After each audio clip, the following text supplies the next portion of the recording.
எல்லாருக்கும் நமஸ்காரம். இன்னைக்கு நம்ம லலிதா சகஸ்ரநாமத்துல 86 ஸ்லோகம்ல இருந்து பார்க்க போறோம். போன வீடியோல 81ல இருந்து 85 பார்த்தோம். இப்போ 86ல இருந்து பார்க்க போறோம். பிரபாவதி பிரபாரூபா பிரசித்தா பரமேஸ்வரி மூல பிரகிருதிர் அவ்யக்தா வியக்தா வியக்த ஸ்வரூபிணி. ஸோ பிரபாவதி அப்படின்னு சொல்லி நம்ம முதல்ல பார்க்குறோம். பிரபாவதி அப்படின்னாக்க அம்பாளோட பிரகாசத்தை எடுத்துரைக்கக்கூடிய ஒரு திருநாமமாக இருக்கு. பிரபை அப்படின்னாலே நம்ம பிரகாசம் அப்படின்னு சொல்றோம், ரேஸ் அப்படின்னு சொல்றோம் இல்லையா? சோ அந்த மாதிரி. சோ எப்பவுமே அம்பாள் எப்படி இருக்கான்னா பிரகாசம் சூழ இருக்கக்கூடியவள் அப்படின்னு அர்த்தம். அதே மாதிரி நமக்கு பலவிதமான பிரகாசங்களை கொடுக்கக்கூடியவள், அதுதான் பிரபாவதி. அடுத்தது பிரபா ரூபா அப்படின்னாக்க பிரகாச ரூபமாகவே இருக்கக்கூடியவள் அப்படின்னு அர்த்தம். ஸோ பிரபாவதி அப்படின்னாக்க அனிமா மாதிரி இருக்கக்கூடிய சக்திகளால சூழப்பட்டவள் அப்படின்னு சொல்லலாம். அனிமா மாதிரி இருக்கக்கூடிய ஆவரண தேவதைகளை பிரபைகள் அப்படின்னு சொல்றா. ஸோ அவளால சூழப்பட்டவள், அதுதான் பிரபாவதி அப்படின்னு சொல்றோம். அது எல்லாமே அம்பாலோட சரீரத்திலிருந்து கிளம்பினது தான் அப்படின்னு, அம்பாலோட சரீரத்திலிருந்து கிளம்பின கிரணங்கள் தான் அப்படின்னு சொல்றோம். நம்ம அதை படிக்கிறோம் இல்லையா? அனிமாதிபிர் ஆவருதாம் மயூ கைஹி அப்படின்னு சௌந்தர்யலகரி நம்ம படிக்கிறோம் இல்லையா? சோ அதுதான் பிரபாவதி. அடுத்தது பிரபா ரூபா, அதான் நம்ம பார்த்தோம். அதாவது பிரபை ரூபமாக இருக்கக்கூடியவள், அதாவது பிரகாச ரூபமாக இருக்கக்கூடியவள் அப்படிங்கிறது ஒண்ணு இருந்தா கூட அனிமா மாதிரி இருக்கக்கூடியவளோட ரூபமாகவே இருக்கக்கூடியவள் அப்படின்னு சொல்றோம். அடுத்தது பிரசித்தா அப்படின்னாக்க ரொம்ப எல்லாராலையும் தெரிஞ்சுக்கப்பட்டவள். ஒருத்தரும் நம்மள நம்ம தெரிஞ்சுக்கிறோம்ல, நான் அப்படின்னு சொல்லி தெரிஞ்சுக்கிறோம் இல்லையா? சோ அந்த மாதிரி எல்லாராலையும் நான் அப்படின்னு சொல்லிக் கொள்ளக்கூடிய அளவுக்கு வஸ்துவாக அம்பாள் இருக்கிறதுனால அவளுக்கு பேரு பிரசித்தா, பலவித பிரபாவங்களோட பிரசித்தமாக இருக்கக்கூடியவள் அப்படின்னு அர்த்தம். பரமேஸ்வரி அப்படின்னாக்க பரமேஸ்வரனா இருக்கக்கூடிய அந்த சிவனுக்கு ஈஸ்வரி, அது ஒண்ணு சொல்லலாம். இன்னொன்னு ரொம்பவும் சிறந்த ஈஸ்வரியாக இருக்கக்கூடியவள், அது பரமேஸ்வரி அப்படின்னு சொல்றோம். சோ இப்படி இந்த மாதிரி பல நாமங்கள் அவளோட புகழ சொல்லிண்டே வருது. இதுல அடுத்ததாக வரப்போறது அடுத்தது மூல பிரகிருதி அப்படின்னாக்க எல்லாத்துக்கும் ஆதி காரணமான அந்த பிரகிருதி ரூபமாக இருக்கக்கூடியவள் அப்படின்னு அர்த்தம். அடுத்ததாக மூல பிரகிருதி, அதுக்கப்புறம் அதாவது பிரகிருதி அப்படின்னு சொல்லக்கூடிய வார்த்தைக்கு நிறைய அர்த்தங்கள் சொல்றா. அதாவது முதல்ல வந்தது பிர பிளஸ் கிருத்தியா அப்படின்னு ஒன்று சொல்றா. அதாவது இயற்கை, அப்புறம் நம்மளை சுத்தி இருக்கக்கூடிய செடி கொடி விலங்குகள் அண்டம் பகிரண்டம் எல்லாத்தையும் சேர்த்து பிரகிருதி அப்படின்னு சொல்றது இருக்கு. இப்போ அம்பாளே எப்படி இருக்கான்னா இயற்கையாக பிரகிருதியாக இருக்கா, எல்லாத்தையும் சிருஷ்டி செய்யணும் அப்படின்றதுக்காக அவ என்ன பண்றான்னா பரம்பொருள் கிட்ட இருந்து பரம்பொருளோட அந்த சிந்தனையாக அவ பிரியறா அப்படின்னு அர்த்தம். அப்படி பிரியக்கூடியவள் தான் எல்லாத்தையும் சிருஷ்டிக்கிறா அப்படின்னு சொல்லி இந்த இடத்துல சொல்றா. சோ பிரகிருதி அப்படின்னாக்க நம்மளுக்கு மாறுதல் அடையாதது அப்படின்னு கூட ஒரு பொருள் இருக்கு. சோ இந்த பிரகிருதிக்கு காரணமா இருக்கக்கூடிய அம்பாள் மாறுதல் இல்லாதவள் அப்படின்னு சொல்லலாம். சோ அதுதான் மூல பிரகிருதி அப்படின்னு சொல்றோம். அடுத்த திருநாமம் பார்த்தோம் அப்படின்னாக்க அதுவும் கிட்டத்தட்ட இதே மாதிரிதான். அவ்யக்தா அப்படின்னாக்க வியக்தமாக தெரியக்கூடிய அந்த விஷய வடிவம் இல்லாதவள், அதாவது வெளிப்படையாக தெரியாதவள் அப்படின்னு சொல்லலாம். கண்களுக்கு புலப்படாதவள் அப்படியும் சொல்லலாம். சோ அதுதான் அவ்யக்தா அப்படின்னு அர்த்தம். அடுத்ததாக வியக்தா வியக்த ஸ்வரூபிணி, அதாவது வியக்த அவ்யக்த ஸ்வரூபிணி அப்படின்னாக்க என்ன அர்த்தம்னா வெளிப்படையாக தெரிஞ்சும் தெரியாமலும் இருக்கக்கூடியவள், வியக்தமாகவும் அவ்யக்தமாகவும் இருக்கக்கூடியவள். அதாவது வியக்தம்னா நம்ம என்ன பார்த்தோம்? கண்ணுக்கு புலனாகக்கூடிய மாறுதல் அடையக்கூடிய வடிவம்னு பார்த்தோம் இல்லையா?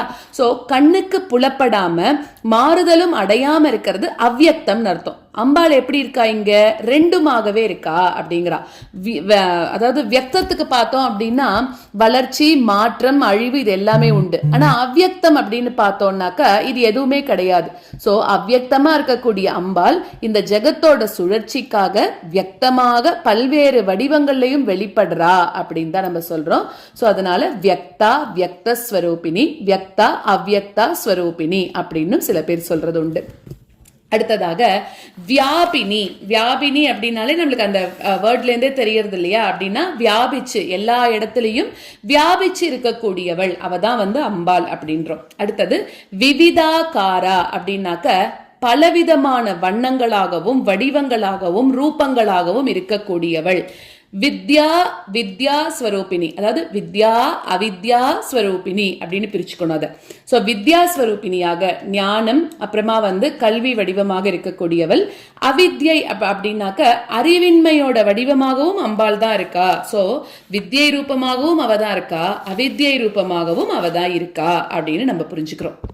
அடுத்த திருநாமம் மகா காமேஷ நயன குமுதாஹ்லாத கௌமுதி அப்படின்னாக்கா இதுல என்ன சொல்றா அப்படின்னா, இந்த அம்பாலே மகா காமேஷ நயன குமுத ஆஹ்லாத கௌமுதின்னு சொல்றோம். அதாவது மகா காமேஸ்வரரா இருக்கக்கூடிய சிவனோட அந்த குமுத மலர்கண்களை மலர்த்தக்கூடியவள் அம்பாள். வந்து எப்படின்னா சந்திரிகை நிலவாம், பூர்ணிமையாக அதாவது முழு நிலவாக அம்பாள் இருக்கா.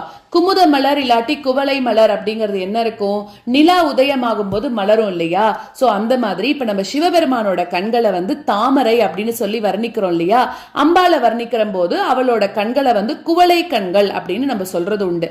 சோ அந்த மாதிரி இப்ப என்னவா இதுல என்ன சொல்ல வரா அப்படின்னாக்கா, இந்த அம்பாலோட இந்த முகத்தை பார்த்து சிவனோட கண்கள் அப்படியே மலர்ந்து போறது அப்படின்னு சொல்றா. சோ அதுதான் இந்த இடத்துல வந்து மகா காமேஷ நயன குமுதாக்லாத கௌமுதி, மகா காமேஸ்வரரோட கண்களா இருக்கக்கூடிய குமுத புஷ்பங்களை மலரச் செய்யக்கூடிய சந்திரிகையாக அம்பாள் இருக்கா அப்படின்னு சொல்லி இந்த இடத்துல சொல்றோம்.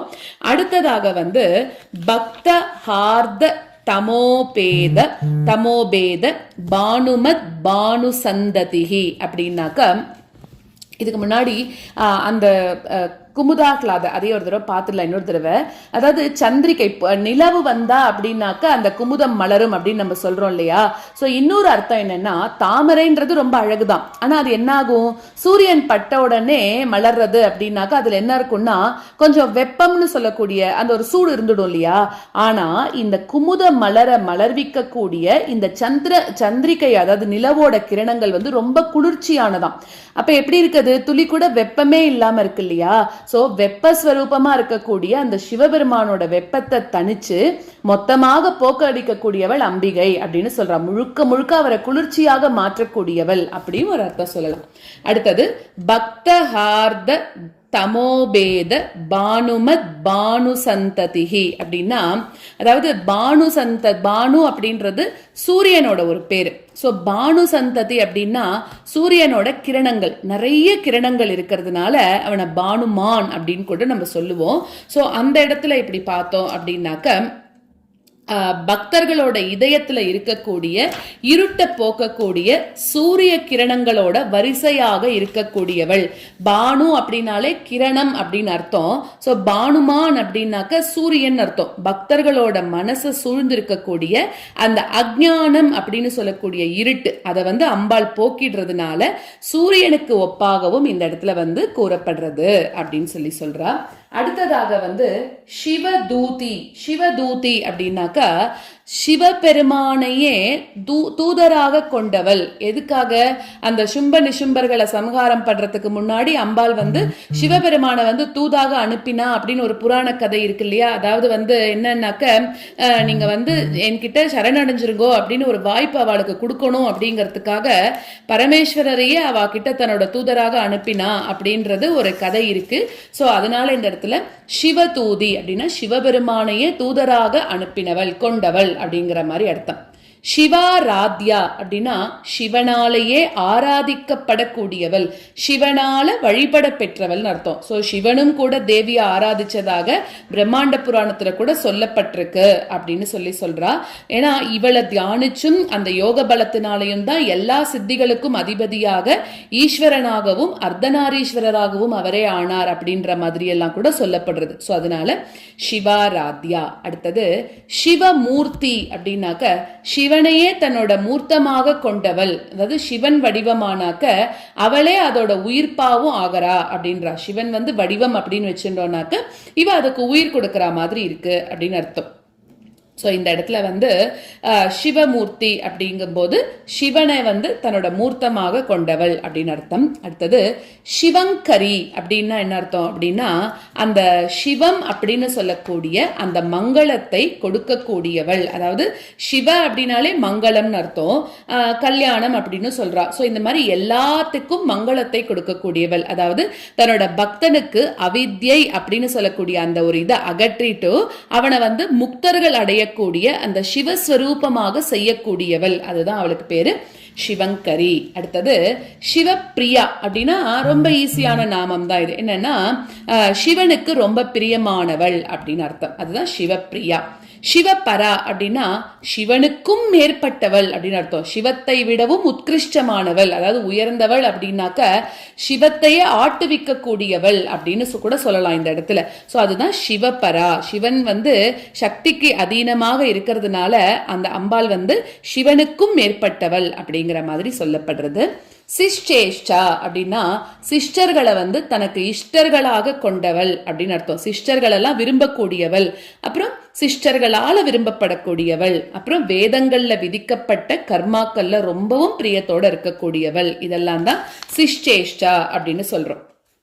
அடுத்தது சிஷ்ட பூஜிதா அப்படின்னா சிஷ்டர்களால ஆராதிக்கப்படக்கூடியவள். சிஷ்டர்கள்னா யாரு? பக்தர்கள், நம்ம தான். அவளால் ஆராதிக்கப்படக்கூடியவள் அப்படின்னு சொல்றோம் இந்த இடத்துல.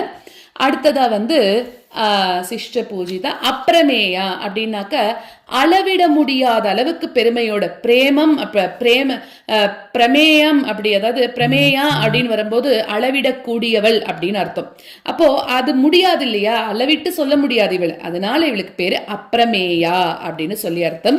இன்னொன்னு மாதிரியும் சொல்லலாம். அப்படின்னா அப்படின்னு சொல்லக்கூடிய அக்ஷரத்தால குறிக்கப்படக்கூடிய பிரம்மா விஷ்ணு முதலியவர்களால கூட அளவிடப்பட்டவள், அதாவது அறியப்பட்டவள், இவாளால தெரிஞ்சுக்கப்பட்டவள் அப்படிங்கிறது தான் வந்து அப்பிரமேயா.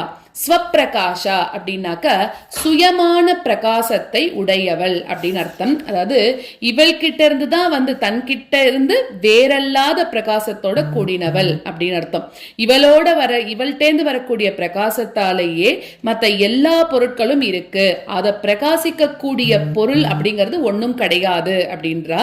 ஸோ அதனால இவ ஸ்வப்பிரகாஷா, இவள்கிட்டேந்து தான் எல்லா வெளிச்சமும் வருது அப்படிங்கிறது தான் சுயமான பிரகாசத்தை உடையவள். அது ஸ்வப்பிரகாசா அப்படின்னு சொல்றோம். அடுத்ததாக வந்து 90வது திருநாம் மனோவாச்சாம கோச்சரா அப்படின்னாக்க மனசுக்கும் வாக்குக்கும் எட்டாத உயரத்துல இருக்கக்கூடியவள். மனசுனாலையும் வாக்காலையும் அவளை எட்டி பிடிக்கவே முடியாது அப்படின்னா நம்ம இந்த உடம்பால கூட அவளை நிச்சயமாக எட்டி பிடிச்சிட முடியாது இல்லையா. சோ அதுதான் மனோவாச்சாம கோச்சரா அப்படின்னு சொல்றோம். அடுத்ததாக சித் சக்தி அப்படின்னாக்க சித் அப்படின்னு சொல்லக்கூடிய அந்த சக்தி ஸ்வரூபமாக இருக்கக்கூடியவள். அவித்யை வந்து போக்கடிக்கக்கூடிய சாமர்த்தியத்தோட இருக்கக்கூடிய அந்த ஞான சக்திக்கு சித் இல்லாட்டி சைத்தன்யம் அப்படின்னு சொல்லக்கூடிய பேருண்டு. அம்பாள் வந்து ஞானஸ்வரூபிணியாக இருக்கக்கூடியதுனால அவளுக்கு சித் சக்தி அப்படின்னு பேர். சேத்தனா ரூபா அப்படின்னா அசையக்கூடிய பொருட்களோட வடிவமாக இருக்கக்கூடியவள். ஜடசக்தி, அதாவது சேத்தனா ரூபான இன்னொன்னு சொல்லலாம், சைத்தன்ய ரூபிணியாக இருக்கக்கூடியவள்னு சொல்லலாம். என்னன்னா எல்லா ஜீவர்களுக்குள்ள இருக்கக்கூடிய அந்த சேத்தனா சக்தின்றது அம்பாள் தான் அப்படின்னு சொல்ற. சேத்தனான்னா உள்ளறிவு அப்படின்னு சொல்லலாம். ஸோ இது இருக்கிறதுனாலதான் நம்மளால வந்து கண்ணு காது வாசனை இதெல்லாம் வந்து நமக்கு என்னங்கிறது புரியறது இல்லையா. ஸோ அதோட இயக்கத்தை வச்சுட்டு தான் அது இருக்கிறத நம்மளால புரிஞ்சுக்க முடியும். ஸோ இன்னொன்னால தெரிஞ்சுக்க முடியாது. அதனால எல்லா ஜீவர்களுக்குள்ள இருக்கக்கூடிய உள்ளறிவாகவும் அம்பாள் தான் இருக்கா, சேத்தனா ரூபாவாகவும் இருக்கா. இன்னொன்னு சொல்லணும் அப்படின்னா அசையும் பொருட்களோட வடிவமாகவும் அம்பாள் தான் இருக்கா அப்படின்னு சொல்லலாம். அடுத்ததாக ஜட சக்தி அப்படின்னாக்க இந்த ஜடத்தை வந்து சிருஷ்டிக்கிறதுக்கு உபயோகப்படக்கூடிய அந்த மாயையோட பரிணாம விசேஷம் தான் ஜட சக்தி அப்படின்னு சொல்றோம். சோ ஜட சக்தினா கண்ணுக்கு தெரியக்கூடிய பொருட்களோட சக்தியாகவும் இருக்கக்கூடியவள், அது ஜட சக்தி. ஜடாத்மிகா அப்படின்னு வரும்போது இந்த ஜட பிரபஞ்சமாக இருக்கக்கூடியவள். ஸோ இந்த ஜடமான பிரபஞ்சம் வந்து மாயையோட ஸ்வரூபத்தோட பரிணாம விசேஷம் அப்படின்னு நம்ம மேல சொல்லியிருக்கோம் இல்லையா. ஸோ அது பிரகாரமாக இந்த ஜட பொருட்களோட உள்கிடக்கை, அதாவது ஆத்மா, அது ஆத்மா ஜீவன் எல்லாமே வந்து அம்பிகை தான் அப்படின்னு சொல்றான். அடுத்ததாக காயத்ரி. காயத்ரி அப்படின்னு வரும்போது காயத்ரி தேவியாக, காயத்ரி ஸ்வரூபமாக இருக்கக்கூடியவள் அப்படின்னு சொல்றா. வேத மாதாவாக, அதாவது காயத்ரி சந்தஸ் மாதா அப்படின்னு போற்றப்படக்கூடியவள் காயத்ரி மாதா. சந்தஸ் அப்படின்னு சொல்லக்கூடிய அந்த ஒலிக்கிரம வடிவங்களுக்கு எல்லாத்துக்கும் தலையாக இருக்கக்கூடிய சந்தஸ் காயத்ரி சந்தஸ் தான் அப்படின்னு சொல்றா. சோ அந்த விசேஷமான அந்த காயத்ரி ஸ்வரூபமாக இருக்கக்கூடியவள் தான் வந்து காயத்ரி அப்படின்னு சொல்றோம். அடுத்ததாக இன்னும் அம்பாலோட இன்னும் 2 ஸ்வரூபங்கள் அடுத்தது வருது. அது என்னது அப்படின்னு பார்த்தோம் அப்படின்னாக்கா வியாகிருதி. வியாகிருதி அப்படின்னு வரும்போது உச்சாடன வடிவமாக இருக்கக்கூடியவள் அப்படின்னா மந்திரங்களோட உச்சாடனமாக, அதோட பொருளாக, அதோட அக்ஷரங்களாக இருக்கக்கூடியவள், அதுதான் வந்து வியாகிருதி. அடுத்ததாக சந்தியா அப்படின்னா நன்னா தியானிக்கப்படக்கூடியவள் அர்த்தம். மகாகாளி, மகாலட்சுமி, மகா சரஸ்வதினு சொல்லக்கூடிய 3 வடிவங்களும் இணைந்தவள் அப்படிங்கறதுனாலையும் இவளுக்கு பேரு சந்தியா அப்படின்னு சொல்லி பேரு. கன்னி பெண்களுக்கு பேரும் சந்தியா அப்படின்னு உண்டு. சோ கன்னியா பெண்களோட வடிவங்கள்ல அம்பாலே இருக்கா, அதனால இவளுக்கு பேரு சந்தியா அப்படின்னு சொல்றோம். அடுத்ததாக நம்ம பார்க்க போறது வந்து த்விஜ பிருந்த நிஷேவிதா. த்விஜா அப்படின்னாலே ரெட்டை பிறப்புன்னு அர்த்தம். சோ 2 பிறப்பாளர்கள் அப்படின்னு நம்ம சொல்றோம் இல்லையா. உபநயனம் செஞ்சவாளுக்கு த்விஜா அப்படின்னு ஒரு பேர் இருக்கு. இங்க அந்த மாதிரி உபநயனம் செய்ய பெற்றவர்கள் அப்படிங்கிறது மட்டும் இல்ல அர்த்தம். பெருமாளுக்கு ரொம்ப பக்கத்துல அழைத்து செல்லப்பட்டவர்கள் அப்படின்னு ஒரு பொருள் இருக்கு. யாரெல்லாம் முறையாக உபதேசம் வாங்கிட்டு இருக்காளோ, யாரெல்லாம் முறையாக அந்த பரபிரம்மத்துக்கு பக்கத்துல போறாளோ அவ எல்லாமே த்விஜர்கள் அப்படின்னு சொல்றா. சோ அந்த மாதிரி இருக்கிறவாளால சேவிக்கப்படக்கூடியவள், வணங்கக்கூடியவள், அவதான் வந்து த்விஜ பிருந்த நிஷேவிதா அப்படின்னு சொல்றோம். த்விஜர்கள் அப்படின்னா பிராமணர், க்ஷத்ரியர், வைசியர் அப்படின்னு 2 பிறப்பாளர்களால நன்றாக தியானம் செய்யப்பட்டு உபாசிக்கக்கூடியவள் அர்த்தம். அதாவது 2 தாயார் கிட்ட இருந்து வரக்கூடியது ஒரு பிறப்பு. அதுக்கப்புறமா வந்து உபநயனம் பண்ணும்போது காயத்ரி மந்திரம் சொல்றோம் இல்லையா, அப்பதான் அவன் வந்து உண்மையான ஒரு எப்படி சொல்றது பிராமணனா ஆகிறான்னு சொல்றா. சோ அது ஒண்ணு. அதே மாதிரி இவாளால வந்து வணங்கப்படுபவள் அப்படின்னு அர்த்தம். சந்தியா தேவதைய சதா காலமும் த்விஜர்கள் வந்து உபாசிக்கணும் அப்படின்னு சொல்றா இந்த இடத்துல. சோ அதனாலதான் இந்த இடத்துல வந்து என்ன சொல்றா அப்படின்னாக்க எப்பவுமே வந்து நம்ம வந்து கரெக்டா அந்த இடத்துல வந்து அந்த என்னென்னலாம் நமக்குன்னு கொடுத்துருக்காளோ அது எல்லாமே கண்டிப்பா நம்ம பண்ணணும் அப்படின்னு சொல்றா. சோ இதுதான் வந்து த்விஜ பிருந்த நிஷேவிதா அப்படின்னு சொல்றது. சோ நம்ம வந்து 86 இருந்து 90 வரைக்கும் இருக்கக்கூடிய நாமாக்கள் இதுல பார்த்திருக்கோம். மிச்சத்தை அடுத்த வீடியோல பார்க்கலாம்.